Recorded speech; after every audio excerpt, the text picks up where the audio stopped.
सही हो गया, कोई दिक्कत एक, चलिए इसको इधर कर दीजिए। Hello, my name is Varun, और आज जो हम देख रहे हैं कि यूपीएससी का प्रिपरेशन किस तरह से करना है और उसका सिलेबस क्या है, व्हाट आर द सिलेबस, और उसकी प्रिपरेशन किस तरह से करनी है। ठीक है, हम देख चुके हैं कि ये जो है नोटिफिकेशन आ चुका है यूनियन पब्लिक सर्विस कमीशन का, और नोटिफिकेशन आने के साथ ही हमारा 5 जून को प्रीलिम्स का एग्जाम है। तो इस वीडियो में हम लोग देखेंगे कि किस तरह से प्रीलिम्स का क्या सिलेबस है, मेंस का क्या सिलेबस है, और इंटरव्यू क्या है, पर्सनैलिटी टेस्ट क्या है, वो क्या है। तो इसको पूरे कॉम्प्रिहेंसिव हम लोग देखेंगे और किस तरह से इसकी प्रिपरेशन करना है। ठीक है, और किस एज में आप कैसे फॉर्म भरते हैं, मतलब पूरा आपका कॉम्प्रिहेंसिव वीडियो ये कवर करेगा। ठीक है, ये वीडियो जो है वो फुल कॉम्प्रिहेंसिव आपको बता देगा कि यूनियन पब्लिक सर्विस कमीशन का प्रिपरेशन और उसका सिलेबस क्या है। ठीक है, कैसे प्रिपरेशन करना है और उसका सिलेबस क्या है।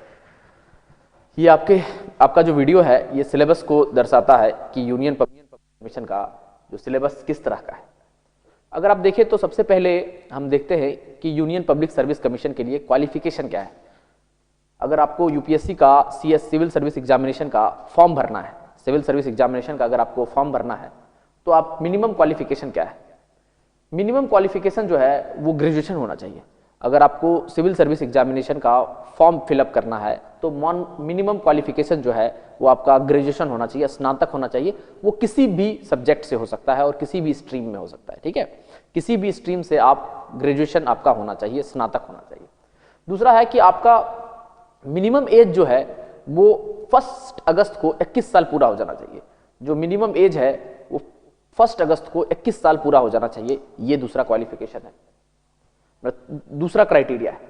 अब इसमें एक सर्टेन अटेम्प्ट्स मिलते हैं, सर्टेन नंबर ऑफ चांस मिलेगा, उस चांस तक ही आप एग्जाम दे सकते हैं, उसके बाद आप नहीं दे सकते। तो इसमें कैटेगरी है कि जनरल कैटेगरी से अगर आप बिलोंग करते हैं तो आप 6 अटेम्प्ट दे सकते हैं और 32 साल की एज तक दे सकते हैं। अगर आप ईडब्ल्यूएस से बिलोंग करते हैं तो आप 6 अटेम्प्ट दे सकते हैं और 32 साल के उम्र तक आप ये भी एग्जाम अटेम्प्ट दे सकते हैं। अगर आप ओबीसी से बिलोंग करते हैं, अदर बैकवर्ड कास्ट से बिलोंग करते हैं, तो आप 9 अटेम्प्ट दे सकते हैं और 35 साल की उम्र तक ये एग्जाम दे सकते हैं आइदर। अगर आप शेड्यूल कास्ट और शेड्यूल ट्राइब से बिलोंग करते हैं तो आपके पास अनलिमिटेड अटेम्प्ट रहता है, बट आप जो है 37 साल की उम्र तक ही एग्जाम दे सकते हैं। अगर आप डिफेंस सर्विस में हैं, डिफेंस पर्सनल हैं, तो आप 9 अटेम्प्ट आप दे सकते हैं और वो जो है 35 साल की उम्र तक आप 9 अटेम्प्ट दे सकते हैं। और वहीं अगर बेंच मार्क डिसेबिलिटी है, आपको विकलांगता है, किसी तरह की शारीरिक विकलांगता है, तो वो जो है आप 9 अटेम्प्ट उसमें भी दे सकते हैं और 35 साल की उम्र तक। ठीक है, तो ये है आपका क्राइटेरिया कि क्या आपका क्वालिफिकेशन होना चाहिए, कि मिनिमम क्वालिफिकेशन जो होना चाहिए वो आपका ग्रेजुएशन होना चाहिए। दूसरा है कि आप जो है मिनिमम एज जो होना चाहिए वो 21 साल पूरा होना चाहिए, वो भी 1 अगस्त को। ठीक है, 1 अगस्त को आपका एज जो है वो 21 साल पूरा होना चाहिए। और मैक्सिमम जो है हर कैटेगरी के लिए है कि मैक्सिमम एज जो है जनरल के लिए आपका 32 है, ईडब्ल्यूएस के लिए भी 32 है, ओबीसी के लिए 35 है, schedule caste and schedule tribes के लिए 37 है, डिफेंस सर्विस के लिए 35 है, और बेंचमार्क डिसेबिलिटी है तो वो भी 35 है। नंबर ऑफ अटेम्प्ट है कि अगर आपने फॉर्म भरा तो आपका अटेम्प्ट काउंट नहीं होगा, बट अगर आपने एग्जाम में प्री एग्जाम के फर्स्ट पेपर में अगर आपने अपीयर हो गए तो आपका अटेम्प्ट काउंट होगा। ये नोट करने वाली बात है कि अगर आपने फॉर्म फिलअप किया तो वो आपका अटेम्प्ट काउंट नहीं होगा, बट अगर आपने फॉर्म फिलअप करके और आप एग्जाम में चले गए, प्रीलिम्स का एग्जाम दे दिया, तो योर अटेम्प्ट विल काउंट। तो उस तरह से आपके 6 अटेम्प्ट आपके जनरल कैटेगरी के लिए है, ईडब्ल्यूएस के लिए भी 6 अटेम्प्ट, ओबीसी के लिए 9 अटेम्प्ट हैं और 35 साल की उम्र तक, शेड्यूल कास्ट और शेड्यूल ट्राइब्स के लिए अनलिमिटेड अटेम्प्ट्स है 37 साल की उम्र तक। बेंचमार्क डिसेबिलिटी अगर आपको है तो आप 9 अटेम्प्ट दे सकते हैं और 35 साल का उम्र है, और डिफेंस सर्विस से अगर आप हैं तो वो भी 9 अटेम्प्ट दे सकते हैं और 35 साल की उम्र तक। ठीक है, तो ये आपका मिनिमम क्वालिफिकेशन है कि आपको सिविल सर्विस एग्जाम में आना है तो मिनिमम उसका क्वालिफिकेशन क्या है। ठीक है, अगर आपको सिविल सर्विस एग्जाम की तैयारी करनी है, आपको उस एग्जाम में प्रिपेयर होना है, अपीयर होना है, तो ये आपका क्वालिफिकेशन चाहिए आपको। ठीक है, ये दक्षता की जरूरत है। अब हम आगे बढ़ते हैं कि एग्जाम का स्टेज क्या है। एग्जाम जो है वो 3 स्टेज में होता है। फर्स्ट होता है प्रिलिमिनरी स्टेज, सेकंड होता है मेंस, और थर्ड होता है पर्सनैलिटी टेस्ट, जो यहां नहीं मेंशन है, आगे मेंशन होगा। फर्स्ट स्टेज जो होगा वो प्रिलिमिनरी होगा, सेकंड स्टेज में मेंस का स्टेज होगा, जिसमें प्रिलिमिनरी स्टेज में आपको एमसीक्यू रहेगा और आपको ओएमआर सीट जो है वो आपको फिलफिल करना पड़ेगा। मेंस में आपका डिस्क्रिप्टिव क्वेश्चन आएगा कि जो भी क्वेश्चन रहेंगे उसका आंसर आपको लिखना पड़ेगा, ठीक है, डिस्क्रिप्शन रहेगा।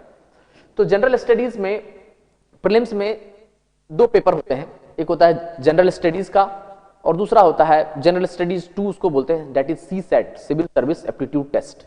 तो पहला होता है जनरल स्टडीज का और दूसरा पेपर होता है सीसेट का। मेंस में आपके टोटल 9 पेपर होते हैं, ठीक है, और वो जिसमें 4 आपका जीएस का पेपर होता है, ठीक है, एक जो है आपका एसए का पेपर होता है, 2 लैंग्वेज का पेपर होता है और एक जो है आपका ऑप्शनल का 2 पेपर होता है, ठीक है। तो प्रीलिम्स में आपके 2 पेपर होते हैं, one is general studies, another is CSAT. Mains में टोटल 9 पेपर होते हैं, 9 पेपर टोटल होते हैं, जिसमें 4 जीएस का 4 पेपर होता है, जीएस का 4, 1, 2, 3 एंड 4, 4 जीएस के पेपर हो गए। आपका एसए का 1 पेपर होता है। उसके बाद आपका लैंग्वेज का एक इंग्लिश कंपलसरी और एक 8th शेड्यूल का जो लैंग्वेज आपको सेलेक्ट करना है, तो वो लैंग्वेज का 2 पेपर ये और ऑप्शनल का 2 पेपर। तो टोटल मिलाकर ये 4, एक 5, 7 और 2 9 पेपर हो चुके हैं, ठीक है। तो मेंस में 9 पेपर आपके होंगे और आपका फिर इंटरव्यू होगा। तो इसमें हम देखते हैं किस तरह से प्रीलिम्स जो एग्जाम होता है उसमें टोटल जो कैंडिडेट रहते हैं वो 11 लाख कैंडिडेट जो है वो आपके फॉर्म फिलअप करते हैं। फॉर्म फिलअप करने की बात हुई तो उसमें 10 से 11 लाख लोग जो है वो सिविल सर्विस एग्जामिनेशन का फॉर्म फिलअप करते हैं, ठीक है। बट अगर प्रीलिम्स में देखें तो प्रीलिम्स में 4 लाख 4.5 लाख लोग ही अपियर होते हैं, ठीक है। तो यहीं पे 50% तो लोग तो आपके यहीं एलिमिनेट हो गए कि टोटल जो फॉर्म भरते हैं वो 10 लाख 11 लाख लोग फॉर्म भरते हैं, बट प्रीलिम्स में 4.5 लाख के आसपास लोग अपियर होते हैं, ठीक है। तो आधे से ज्यादा लोग तो प्रीलिम्स का एग्जाम ही नहीं देते। मेंस में क्या होगा कि वैकेंसी जितनी रहेगी, फॉर एग्जांपल अगर 800 वैकेंसी है तो उसका 13 गुना जो है वो लोग प्रीलिम्स पास करके मेंस के लिए क्वालिफाई करेंगे, ठीक है। अगर फॉर एग्जांपल 800 वैकेंसी है टोटल, तो उसका 13 गुना जो होगा, 13 टाइम्स जो है वो उतने लोग प्रीलिम्स को पास करेंगे और मेंस का पेपर लिखेंगे, 9 पेपर। और फिर इंटरव्यू जो होगा, जो लोग मेंस लिखेंगे उसमें से जितनी वैकेंसी रहेगी, फॉर एग्जांपल 800 वैकेंसी है तो उसका जो है 3 गुना लोग इंटरव्यू देंगे और इंटरव्यू में हर 3 में से एक लड़के का फाइनल सिलेक्शन होगा, ठीक है। तो अब देखिए ये प्रोसेस इस तरह से है कि पहला में हमने देखा कि आपको ग्रेजुएशन क्वालिफिकेशन होना चाहिए, 21 साल का उम्र होना चाहिए 1 अगस्त को, और ये अटेम्प्ट, नंबर ऑफ अटेम्प्ट आपको इतने मिले हैं। दूसरा में हमने देखा कि एग्जाम का पैटर्न तो देखे हैं, कितने लोग फॉर्म भरते हैं, 11 लाख लोग सिविल सर्विस का फॉर्म भरते हैं। प्रीलिम्स में आपके 4.5 लाख के आसपास लोग अपियर होते हैं।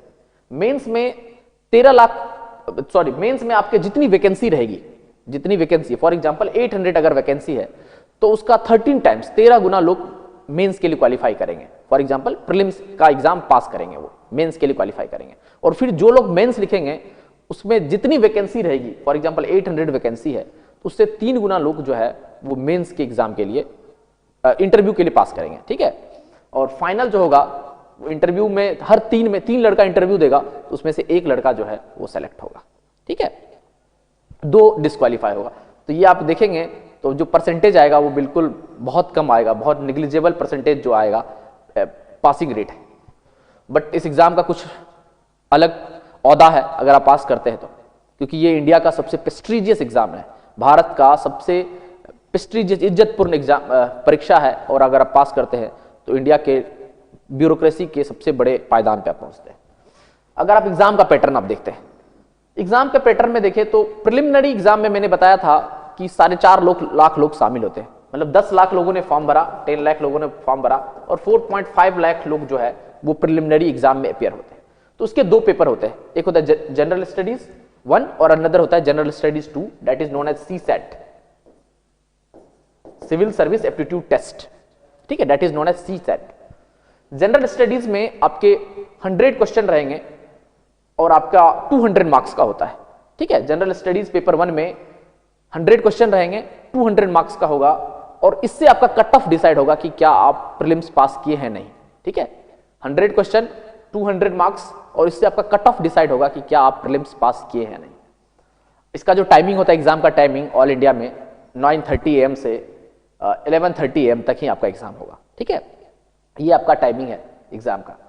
तो 100 मार्क्स 200 मार्क्स का एग्जाम होगा, 100 क्वेश्चन रहेंगे और ये आपका कट ऑफ डिसाइड करेगा कि क्या आप प्रीलिम्स पास किए हैं नहीं। निगेटिव मार्किंग होती है, 1/3 निगेटिव मार्किंग होती है, ठीक है। अब हम आते हैं general studies paper 2 that is known as CSAT, civil service aptitude test. ये जो है इसमें 80 क्वेश्चन रहते हैं, 80 क्वेश्चन रहता है और ये भी 200 मार्क्स का होता है। 80 क्वेश्चन है और ये भी आपका 200 मार्क्स का है, ठीक है। बट ये जो है ये क्वालिफाइंग है, बट क्वालिफाइंग है तो सबसे पहले आपको ये पेपर क्वालिफाई करना होगा। CSAT का जो पेपर है ये क्वालिफाई करना होगा, मतलब 200 में से आपको 66.66 मार्क्स लाना होगा। अगर आप इतना मार्क्स लाते हैं तब आपका पेपर 1 चेक होगा, ठीक है। आप अगर 200 में से 66.66 मार्क्स अगर आप लाते हैं तो तब आपका पेपर 1 जो है GS का पेपर 1 जो है वो चेक होगा और ये आपको इससे पता चलेगा कि आप प्रीलिम्स पास किए हैं या नहीं, ठीक है। आपने यहां पे बहुत अच्छा स्कोर कर लिया बट यहां पे आपने स्कोर नहीं कर पाए, कट ऑफ को पार नहीं कर पाया, तो you will not qualify for the prelims. But ये अगर हो कि आप यहां पर बहुत अच्छा स्कोर कर लिए, GS1 में बहुत अच्छा स्कोर कर लिए और GS2 में आपने क्वालिफाई भी नहीं कर पाया, तो आपका ये पेपर ही चेक नहीं होगा, ठीक है। तो बैलेंसिंग करने के लिए जो है GS2 जो है that is known as CSAT, इसका एग्जाम जो होता है वो 2:30 बजे से 4:30 बजे तक होता है, शाम के टाइम में होता है, दोपहर के टाइम में। 80 क्वेश्चन 200 मार्क्स का, किसी भी विद्यार्थी को इसमें से 33% मार्क्स लाना है। इट मीन 66.66 मार्क्स उसको लाना है। इतना मार्क्स ले आता है तब उसका ये पेपर जो है GS1 का पेपर चेक होगा और ये पेपर से आपका कट ऑफ पता चलेगा कि either you cross the cut off, either you not cross the cut off. आप कट ऑफ को क्रॉस किए या नहीं किए ये पता चलेगा इससे। मैं फिर से बता देता हूं कि अगर आपने CSAT का पेपर दिया है तो इस पेपर से आपका पता चलेगा इससे कि क्वालिफाइंग है, ये अगर आप पास कर जाते हैं तो अब आपका ये पेपर जो है वो चेक होगा, ठीक है। और इससे आपका कट ऑफ निकलेगा और कट ऑफ से पता चलेगा कि आपने प्रीलिम्स को क्रॉस किया या नहीं, ठीक है। आगे बढ़ते हैं हम लोग। अब इसका सिलेबस क्या है, जनरल स्टडीज का पेपर 1 का जो है सिलेबस क्या है, ठीक है। GS प्रीलिम्स का सिलेबस क्या है, मल्टीपल चॉइस क्वेश्चन होते हैं, सारे क्वेश्चन वैकल्पिक होते हैं। इसमें से सब्जेक्ट जो आते हैं इंडियन पॉलिटी से क्वेश्चन आता है, ज्योग्राफी से आता है, उसमें world geography, Indian geography, physical geography, सारा ज्योग्राफी हो गया। उसके बाद हिस्ट्री से आता है, हिस्ट्री में एंशिएंट हिस्ट्री से क्वेश्चन आएगा, मॉडर्न हिस्ट्री से आएगा, मिडाइवल से आएगा। उसके बाद आपका आर्ट एंड कल्चर से भी क्वेश्चन आएगा कि कहां पर किस तरह के मंदिर हैं, इस तरह के क्वेश्चंस आएंगे। भारतीय अर्थव्यवस्था से आएगा, इंडियन इकोनॉमी से क्वेश्चन आएंगे, इन्वायरमेंट और इकोलॉजी से क्वेश्चन आएगा, ठीक है। साइंस और टेक्नोलॉजी से क्वेश्चन आएगा, साइंस से भी आएगा और टेक से भी आएगा, और इंटरनेशनल रिलेशंस को लेकर क्वेश्चन आएगा। और सबसे बड़ा जो टॉपिक रहता है दैट इज करंट अफेयर, जो आप न्यूज़पेपर पढ़ रहे हैं उससे भी क्वेश्चन आएंगे कि करंट अफेयर में क्या हो रहा है। प्राइम मिनिस्टर नरेंद्र मोदी ने क्वाड में गए या G20 का मीटिंग को अटेम्प्ट किया, तो जो करंट अफेयर का क्वेश्चन है वो क्वेश्चन आएगा, ठीक है। कि पॉलिटी का क्वेश्चन आएगा, ज्योग्राफी में world geography, Indian geography, physical geography, history में एंशिएंट, मिडिवल, मेडाइवल और art and culture. Indian economy का पूरा इकोनॉमी आपको आएगा, इकोनॉमिक सर्वे और बजट भी पढ़ना पड़ेगा। इन्वायरमेंट और इकोलॉजी है आपको, इससे क्वेश्चन आएगा। साइंस एंड टेक से क्वेश्चन आएगा, इंटरनेशनल रिलेशन से आएगा और करंट अफेयर से भी बहुत ज्यादा क्वेश्चन आएगा, ठीक है। ये हो गया GS1। GS1 ये 9:30 से 11:30 AM तक ये एग्जाम चलेगा और इससे आपका कट ऑफ पता चलेगा। ये अगर आपने इसमें आपको 200 मार्क्स का होता है, कट ऑफ के लिए कम से कम हर बार 95 to 100 मार्क्स लाना पड़ता है जनरल कैटेगरी के लिए कट ऑफ क्रॉस करने के लिए, ठीक है। तो इससे आपका कट ऑफ पता चलेगा। बट दूसरा पेपर जो होता है CSAT जो होता है, मैंने ये बता दिया हूं, दूसरा पेपर जो होता है सिविल सर्विस एप्टीट्यूड टेस्ट, ये जो है ये पेपर जो है होता तो बाद में है, बट इस पेपर मतलब 2:30 बजे से 4:30 बजे तक होता है। लेकिन इस पेपर में आपको 33% मार्क्स लाना है, ठीक है, तभी आपका पेपर 1 जो है, ठीक है, वो चेक हो पाएगा। तभी आपका पेपर 1 जो है वो चेक होगा, नहीं तो पेपर 1 चेक नहीं होगा। आपने यहाँ बहुत अच्छा स्कोर किया बट यहाँ पर आप क्वालिफाई नहीं कर पाए, आपने कट ऑफ मतलब जो क्वालिफाइंग मार्क्स है वो नहीं ले पाए, आपका पेपर 1 जो है वो चेक ही नहीं होगा और आप प्रीलिम्स पास नहीं कर पाइएगा। अब हम लोग मेंस पे जाते हैं। मेंस में जो पहला पेपर होता है वो होता है ऐसे का, आपको निबंध लिखना रहता है। ये होता है 250 मार्क्स का, 250 मार्क्स का ये होता है। इसमें दो सेक्शन रहता है, सेक्शन ए और सेक्शन बी। इसमें सेक्शन ए में 4 ऐसे रहेगा और सेक्शन बी में भी 4 ऐसे रहेगा। इस चारों में से एक एक ऐसे आपको लिखना है, एक ऐसे इसमें से और एक ऐसे इसमें से। सेक्शन ए में 4 ऐसे रहेगा, उसमें से एक ऐसे आपको लिखना है। सेक्शन बी में भी 4 ऐसे रहेगा, उसमें से एक ऐसे आपको लिखना है, ठीक है। और ये 250 मार्क्स का होगा, तो ये आपका 250 मार्क्स का होगा, तो ये भी एक अलग थिंग्स है। दूसरा है कि ये मैंने ऐसे बता दिया हूं कि 250 मार्क्स का होगा, 2 सेक्शन रहेगा, सेक्शन 1 और सेक्शन बी, और उसमें से दोनों में 4-4 ऐसे रहेगा। आप कोई भी एक ऐसे लिख सकते हैं, एक ऐसे इसमें से और एक ऐसे इसमें से, ठीक है। और इसकी जो एग्जाम की टाइमिंग होगी वो 3 आवर्स का होगा, 3 घंटे का ये होगा। मेनली 9 बजे से 12 बजे तक होता है, 9 AM to 12 नून, इस बीच में ये एग्जाम होगा, मेंस का एग्जाम। लिखना पड़ेगा आंसर सीट पे। अब है GS1 जनरल स्टडीज पेपर 1, ऐसे हमने लिख लिया, 250 मार्क्स का था। अब general studies paper 1, general studies paper 1 जो है वो 250 मार्क्स का ये भी होता है। इसमें 3 सब्जेक्ट मेनली रहेगा। हिस्ट्री में एंशिएंट हिस्ट्री रहेगा, मॉडर्न रहेगा, मिडाइवल रहेगा, और वर्ल्ड हिस्ट्री रहेगा, और इंडिया पोस्ट इंडिपेंडेंट। मतलब हिस्ट्री के 5 पार्ट हो जाएंगे कि आपका एंशिएंट हिस्ट्री रहेगा, मिडाइवल रहेगा, मॉडर्न रहेगा, वर्ल्ड हिस्ट्री रहेगा, और इंडिया पोस्ट इंडिपेंडेंट, मतलब आजादी के बाद भारत में क्या क्या हुआ वो रहेगा। ज्योग्राफी में आपका इंडियन ज्योग्राफी, फिजिकल ज्योग्राफी और आपका वर्ल्ड ज्योग्राफी, इससे क्वेश्चन रहेगा। और सोसाइटी से क्वेश्चन रहेगा कि सोसाइटी मतलब समाज का क्या रोल है, खाप पंचायत के बारे में, ठीक है, इस सब के बारे में जो रहेगा। सोसाइटी में वुमेन का क्या रोल है, वुमेन किस तरह से इंपावरमेंट हो सकता है, तो ये क्वेश्चन सोसाइटी से भी रिलेटेड क्वेश्चन इस पर रहेगा, ठीक है। हिस्ट्री का, ज्योग्राफी का और सोसाइटी का ये GS1 होगा। 2.5 घंटे 200 मार्क्स का एग्जाम होगा, और ये भी 3 घंटा चलेगा, 9 से, ये भी 3 आवर्स का एग्जाम होगा, 3 घंटे का ये होगा, ठीक है। अब हम लोग बढ़ते हैं दूसरे पेपर की ओर, that is general studies 2 GS2। अब GS2 जो है इसका भी फुल मार्क्स जो है वो 250 है, 250 मार्क्स का है। इसमें होता है पॉलिटी आपका, दूसरा है आपका गवर्नेंस का क्वेश्चन रहेगा, तीसरा है कि आपकी कॉन्स्टिट्यूशन से रिलेटेड क्वेश्चन रहेगा, चौथा है कि सोशल जस्टिस, सामाजिक न्याय जो है उससे रिलेटेड क्वेश्चन रहेगा, और 5वां जो है उसमें इंटरनेशनल रिलेशन से, IR से रिलेटेड क्वेश्चन रहेगा, ठीक है। पॉलिटी से रहेगा, आपका जो गवर्नेंस से रहेगा, आपका कॉन्स्टिट्यूशन से क्वेश्चन रहेगा, सोशल जस्टिस से रहेगा, और आपका इंटरनेशनल रिलेशन से रिलेटेड क्वेश्चन रहेगा। 250 मार्क्स का होगा, और ये भी 3 आवर्स का ये एग्जामिनेशन होगा, ठीक है। आपको डिस्क्रिप्टिव आंसर होगा, आंसर आपको लिखना पड़ेगा पेपर में। तो ये पेपर GS हो गया, 2 हो गया, ठीक है। अब ये GS3 है, GS3 में 250 मार्क्स का ये भी होगा GS3, और इसमें जो सब्जेक्ट रहेगा वो इकोनॉमी से रिलेटेड क्वेश्चन रहेगा, एग्रीकल्चर से रिलेटेड क्वेश्चन रहेगा कि कृषि से रिलेटेड, इन्वायरमेंट से रिलेटेड क्वेश्चन रहेगा, साइंस एंड टेक से रिलेटेड रहेगा, समाज, साइंस एंड टेक से रहेगा, और सिक्योरिटी से रहेगा कि भारत पाकिस्तान के बॉर्डर को लेकर, arm force special protection act को लेकर, मणिपुर के साथ क्या इशू है हमारा, असम के साथ जो बांग्लादेश का बॉर्डर शेयर होता है उससे क्या इशू है, तो सिक्योरिटी को लेकर रहेगा कि इंटरनल सिक्योरिटी और इंडिया का एक्सटर्नल सिक्योरिटी उससे रहेगा। और चौथा जो है GS4, इसमें मेनली क्वेश्चन जो रहता है वो इथिक्स, इंटीग्रिटी और एप्टीट्यूड का रहता है कि आपकी उस समय प्रेजेंस ऑफ माइंड क्या है उसको देखा जाता है। कि केस स्टडीज रहेगा कि आप किसी जिले के कलेक्टर हैं, तो वहाँ पर एक स्कूल है, और उस स्कूल में जो खाना बनाने वाली जो महिला है, मतलब कुकिंग जो करती है, वो दलित है, लेकिन मेजोरिटी गांव के जो लोग हैं वो आपके ब्राह्मण्स हैं। तो आपका क्या रोल रहेगा कि वो कहते हैं कि मैं दलित का बनाया हुआ खाना नहीं खाऊंगा, तो उसमें आपका क्या रोल रहेगा। तो वहां पर आपको केस स्टडी रहेगा कि आपका प्रेजेंस ऑफ माइंड चेक किया जाएगा कि क्या आप कैसा आंसर लिखते हैं, और थोड़ा एथिक्स, मतलब आपका इथिकल पॉइंट ऑफ व्यू देखा जाएगा किस तरह का आपका इथिक्स है, इंटीग्रिटी क्या है, और एप्टीट्यूड आपका क्या है।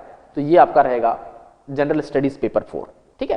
तो अभी तक हम देख चुके हैं कि GS के 4 पेपर, ऐसे का एक पेपर, ठीक है, 250 marks, GS1 that is paper 2, ये भी 250 मार्क्स, GS2 मतलब ये भी 250 मार्क्स, GS3 250 मार्क्स, और GS4 ये भी 250 मार्क्स। इट मींस GS के अभी तक हम लोग क्या देख चुके हैं कि GS के 4 पेपर है, total number of paper GS में 4 है, और दैट इज कंटेन 1000 मार्क्स। और ऐसे का एक पेपर है, ऐसे जो है वो एक पेपर है और ये भी 250 मार्क्स को कंटेन करता है। ठीक है, तो अभी तक हम 1250 मार्क्स देख चुके हैं। ठीक है, 1250 मार्क्स तो अभी तक मेंस का देख चुके हैं कि 4 जीएस का पेपर और एक जो है ऐसे का पेपर, ये मिला के 1250 मार्क्स हो चुका है मेंस का। आगे देखते हैं मेंस में और क्या क्या है। अब होता है लैंग्वेज का पेपर। ये पेपर जो होता है ये क्वालिफाइंग होगा। क्वालिफाइंग मतलब पहले यही पेपर चेक होगा। अगर आप इस पेपर को क्वालिफाई करते हैं तो बाकी जीएस का और बाकी जो है आपका ऐसे का और ऑप्शनल का पेपर चेक होगा। अगर इस पेपर में अगर आप क्वालिफाई नहीं करते हैं, जैसे सी सेट में था कि सी सेट अगर आप क्वालिफाई नहीं कर पा रहे हैं तो प्रीलिम्स में जीएस 1 का पेपर आपका चेक नहीं होगा।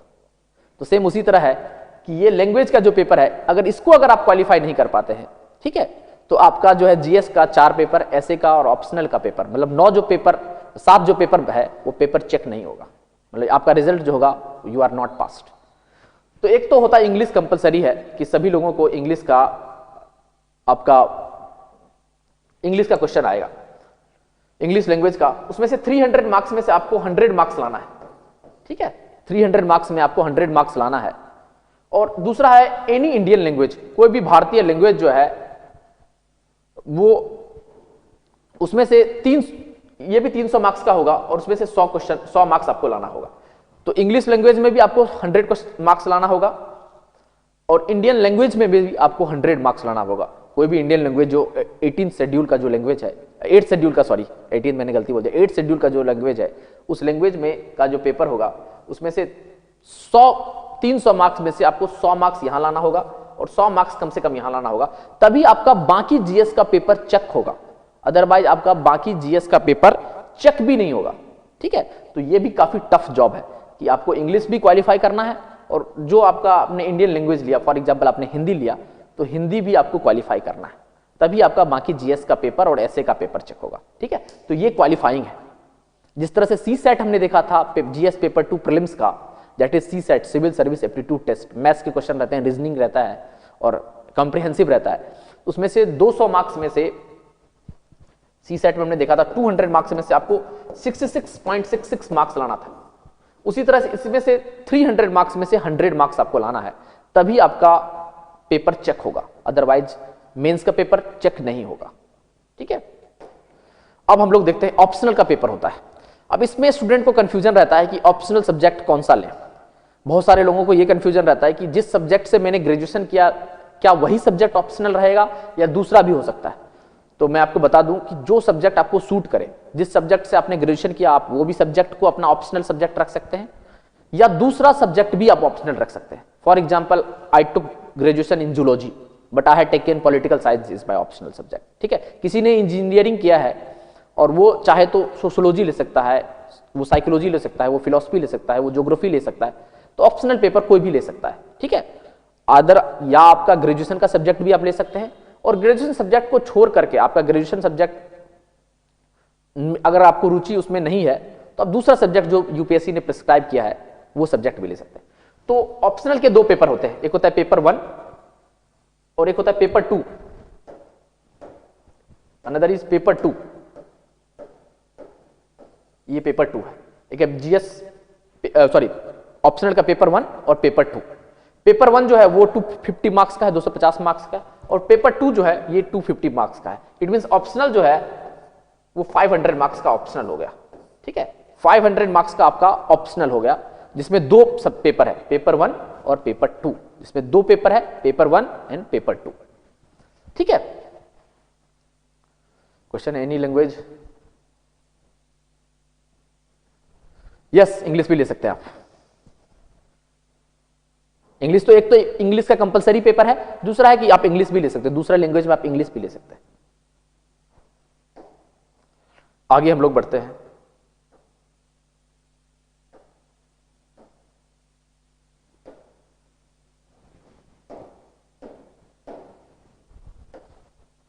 अब कौन कौन सा ऑप्शनल पेपर का लिस्ट क्या है, कौन कौन सा पेपर आपका ऑप्शनल रहेगा, कुछ ऑप्शनल में कौन कौन से सब्जेक्ट्स हैं, वो सब्जेक्ट्स को हम देखते हैं।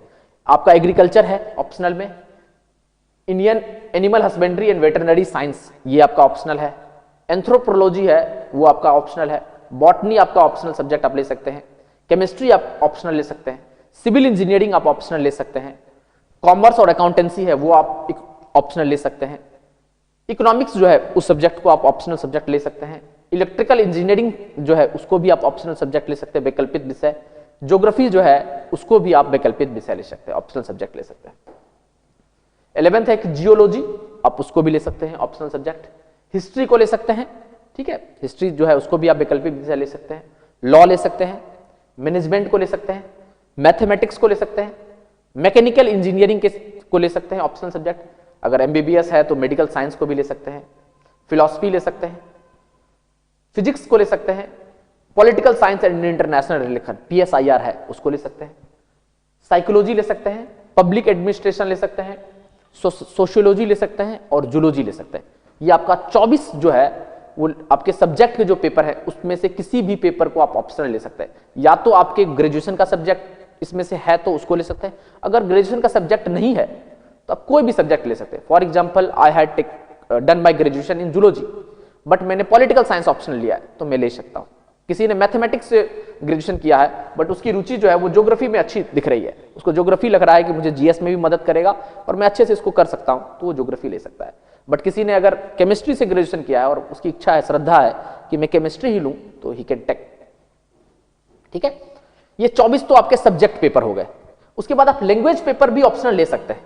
अब लैंग्वेज पेपर ये है कि असामीज लैंग्वेज पेपर ले सकते हैं, बंगाली ले सकते हैं, बोडो, डोगरी, गुजराती, हिंदी, कन्नड़, कश्मीरी, कोंकणी, मैथिली, मलयालम, मणिपुरी, मराठी, नेपाली, उड़िया, पंजाबी, संस्कृत, संथाली, सिंधी, तमिल, तेलुगु, उर्दू और इंग्लिश। ये आप मतलब ऑप्शनल पेपर में लिटरेचर का जो लैंग्वेज और लिटरेचर का जो पेपर है इसको भी ले सकते हैं। अगर आपकी रुचि हो कि आपने सब्जेक्ट लेना है, ये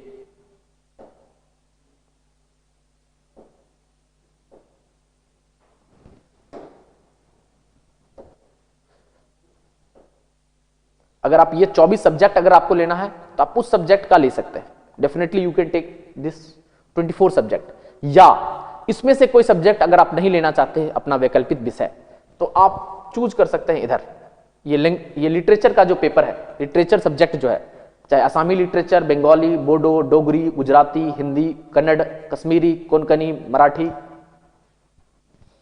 मलयालम, मणिपुरी, मराठी, नेपाली, उड़िया, पंजाबी, संस्कृत, संथाली, सिंधी, तमिल, तेलुगु, उर्दू और इंग्लिश। ये लिटरेचर का सब्जेक्ट है और बाकी जो है वो सब्जेक्ट है। ठीक है, ये लिटरेचर है और बाकी जो है आपके ग्रेजुएशन का जो सब्जेक्ट है या दूसरा कोई सब्जेक्ट है उसको आप ले सकते हैं। तो ये आपका ऑप्शनल हो गया। ठीक है, और तो हमने क्या देखा कि अभी तक हमने क्या देखा कि प्रीलिम्स जो है, मैं पूरा एक बार निचोड़ निकाल देता हूं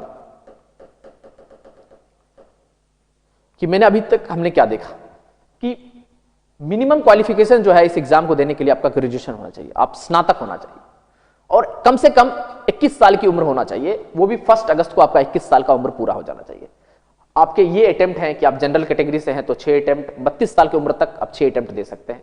ईडब्ल्यूएस से हैं तो 32 साल की उम्र तक आप 6 अटेम्प्ट दे सकते हैं। ओबीसी से हैं तो 9 अटेम्प्ट दे सकते हैं 35 साल के। SC ST है अनलिमिटेड अटेम्प्ट दे सकते हैं बट 37 साल की उम्र तक ही। डिफेंस हैं तो 9 अटेम्प्ट दे सकते हैं 35 साल की उम्र तक, और बेंचमार्क डिसेबिलिटी अगर आपको है तो 9 अटेम्प्ट दे सकते हैं 35 साल की उम्र तक। ठीक है, ये आपका क्वालिफिकेशन है फॉर्म फिलअप करने के लिए। दूसरा है कि एग्जाम का पेट स्टेज क्या है ये हम देखेंगे। अब इस एग्जाम में कितने लोग फॉर्म भरते हैं? 11 लाख लोग इस एग्जाम का फॉर्म भरते हैं। प्रीलिम्स में 4.5 लाख 5 लाख लोग सिर्फ प्रीलिम्स में अपियर होते हैं, तो आधा तो आपका कंपटीशन यहीं ओवर हो गया। दूसरा है कि कितने लोग प्रीलिम्स पास करेंगे। प्रीलिम्स पास करेंगे, जितनी वैकेंसी होगी उसका 13 गुना लोग प्रीलिम्स पास करेंगे। ठीक है, और फिर मेंस को कितना लोग पास करेंगे, जितनी वैकेंसी होगी उससे 3 गुना लोग मेंस पास करेंगे। और इंटरव्यू में हर 3 लड़का इंटरव्यू देगा, उसमें से 1 लड़का जो है आपका फाइनल में सिलेक्शन होगा उसका। ठीक है, तो यहां देख रहे हैं 11 लाख लोगों ने परीक्षा दिया, 5 लाख लोग प्रीलिम्स दे रहे हैं। प्रीलिम्स में पास कर रहे हैं, जितनी वैकेंसी है उसका 13 गुना लोग प्रीलिम्स पास कर रहे हैं। मेंस जो पास कर रहे हैं, जितनी वैकेंसी है उससे 3 गुना लोग मेंस पास कर रहे हैं। और इंटरव्यू जो है वो तो फाइनल जो है वो 800 लोग है तो 800 लोग ही आपका इंटरव्यू को पास करेंगे, मतलब हर 3 लड़का में से 1 लड़का इंटरव्यू में को पास करेगा। लड़का और लड़की, sorry I am gender neutral, either boys और गर्ल्स। एग्जाम का पैटर्न मैंने बता दिया कि GS1 और GS2 प्रीलिम्स में होता है। GS1 जो है वो आपका कट ऑफ डिसाइड करेगा और GS2 जो है ये आपका क्वालिफाइंग है। इसमें अगर आप क्वालिफाई करते हैं तभी आपका GS2 जो है, GS1 है वो चेक होगा, ठीक है। अगर आप इसमें क्वालिफाई करते हैं तभी आपका ये पेपर चेक होगा, ठीक है। मतलब CSAT में अगर आप क्वालिफाई करते हैं तभी आपका दूसरा पेपर चेक होगा। दूसरा हम लोग देख चुके हैं कि इंडियन ज्योग्राफी, उसका सिलेबस देख चुके हैं, GS का मतलब पेपर 1 प्रीलिम्स के का सिलेबस देख चुके हैं। मेंस का ऐसे 250 मार्क्स का, GS1 वो 250 मार्क्स का, GS2 250 मार्क्स का, GS3 250 मार्क्स का, GS4 250 मार्क्स का।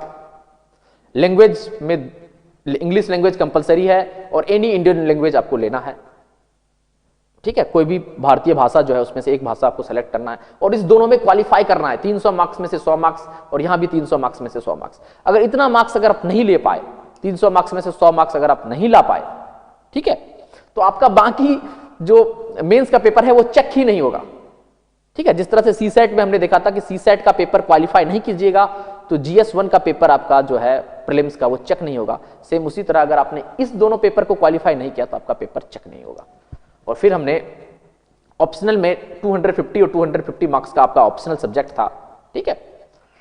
2 ऑप्शनल का पेपर होता है, पेपर 1 और पेपर 2। उसमें से ये सब्जेक्ट आपके ऑप्शनल हैं, इसका लिस्ट आप देख लीजिएगा। और लास्ट में क्या है कि इंटरव्यू जो है वो आपका टोटल मेंस का जो पेपर होता है वो 1750 मार्क्स का आपका मेंस होता है, ठीक है। 1750 मार्क्स का आपका टोटल मेंस होता है और आपका इंटरव्यू जो होता है वो 275 मार्क्स का होता है। तो करीबन इस दोनों को जोड़ दें, 1750 और 275 का, तो 2025 मार्क्स में से आपका कट ऑफ डिसाइड होगा, ठीक है।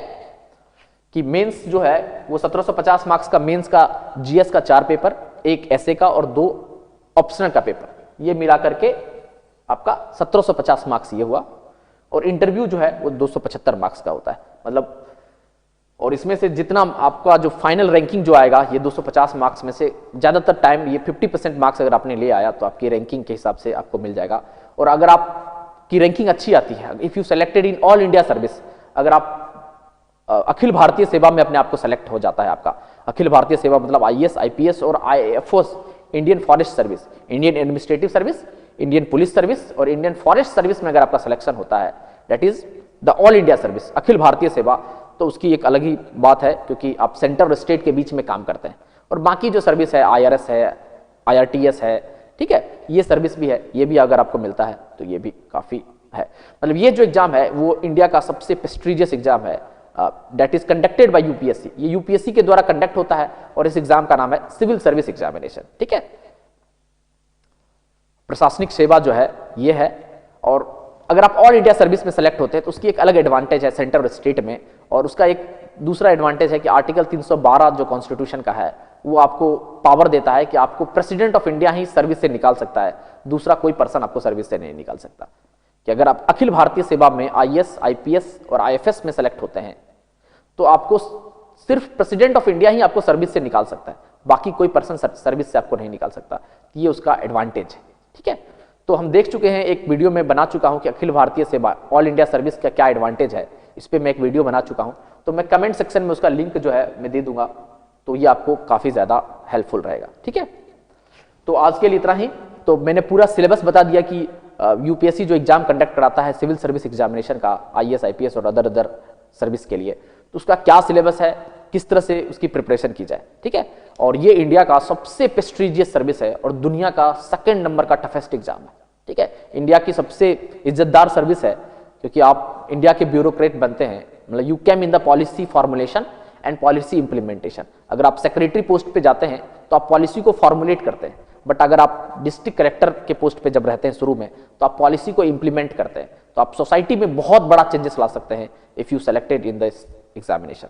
अगर आप इस तरह के एग्जाम में सेलेक्ट होते हैं तो सोशल आइकन्स के रूप में आपको देखा जाएगा, एक कलेक्टर को या एक SDM को एक सोशल आइकन्स के रूप में देखा जाता है।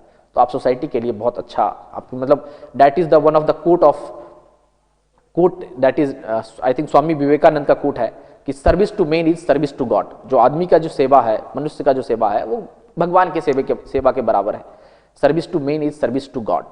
तो ये आपका जो खिदमत आपने अगर इस सर्विस में आप अगर पास करते हैं तो आपको लोगों की सेवा करने का ऊपर वाला आपको ये टाइम देगा। तो definitely good luck for your examination and very honestly और सिंसियरली से आप एग्जाम का प्रिपेयर करें।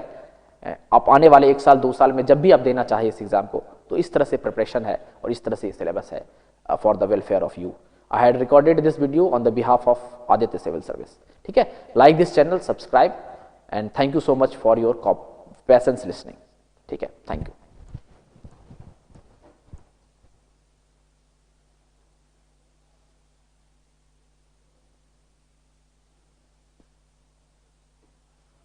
एक स्टूडेंट ने पूछा है कि ऑप्शनल में पॉलिटिकल साइंस लिए और ऑप्शनल पेपर 2 में ज्योग्राफी ले सकता हूं क्या? नहीं, एक ही सब्जेक्ट आपको लेना पड़ेगा। ठीक है, तो बस आपका एक ही सब्जेक्ट रहेगा। ऑप्शनल का जो सब्जेक्ट रहेगा वो एक ही सब्जेक्ट रहेगा, उसका 2 पेपर होता है। ऑप्शनल का एक ही सब्जेक्ट रहता है, कोई भी एक सब्जेक्ट आप ऑप्शनल ले सकते हैं, उसका 2 पेपर होता है, पेपर 1 और पेपर 2, उसी का 2 पेपर होता है। एक ही सब्जेक्ट आपको ऑप्शनल लेना है, उसका 2 पेपर होगा, पेपर 1 और पेपर 2। अब 2 सब्जेक्ट आपको ऑप्शनल लेने की जरूरत नहीं है। पहले 2013 तक था कि आपको 2 सब्जेक्ट ऑप्शनल लेना था, बट 2014 के बाद से ये हो गया है कि आपको एक ही सब्जेक्ट ऑप्शनल लेना है, उसका 2 पेपर होगा। ठीक है, आई थिंक ये आपको पूरी तरह आपने समझ गया होगा कि आपको 2 सब्जेक्ट नहीं लेना है ऑप्शनल, आपको एक ही सब्जेक्ट लेना है ऑप्शनल, उसका 2 पेपर होगा, पेपर 1 और पेपर 2। ठीक है, थैंक यू सो मच।